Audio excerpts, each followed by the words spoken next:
چگونه امیر 6 ماه پس از مهاجرت به استرالیا فقط با پرداخت $27,000 خونه اولش شد. امیر با ویزای اسکیل 6 ماه پیش وارد استرالیا شده بود و در خونه شیر با چند تا از دوستاش زندگی می‌کرد. 3 ماه پیش با توجه به دانش خوبش در هوش مصنوعی یک جاب آفر فول تایم پرمننت با درآمد بالا. امیر با من تماس گرفت تا بهش برای اجاره یه آپارتمان 2 خوابه تا سقف $600 در هفته کمک کنه. امیر تازه کارش رو شروع کرده بود و نمیخواست همون اول کاری مرخصی بگیره. بهش گفتم با این حقوق بالا چرا خونه نمیخری؟ گفت شوخی میکنی؟ میدونی چند سال طول میکشه تا من 20% پول پیش خونه رو جمع کنم؟ براش توضیح دادم که با هوم گارانتی اسکیم میتونه فقط با 5% پیش پرداخت بدون پرداخت المای خونه بخره.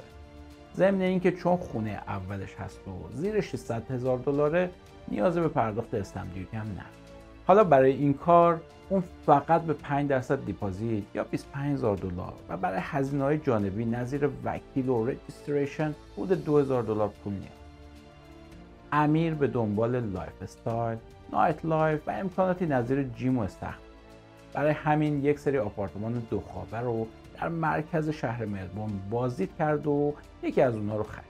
نکته مهم در اینجا این است که امیر به جای اجاره آپارتمان با هفته $600 با پرداخت فقط هفته $45 بیشتر یا به عبارتی اقساط وام هفتگی $645 مالک و صاحب خونه آپارتمانی مشابه در ملبورن شد. حالا اگه شما میخوایم ببینید که شرایط استفاده از کمک‌های دولتی رو دارید یا نه، با ما در دلتا مورگیج سولوشن تماس بگیرید.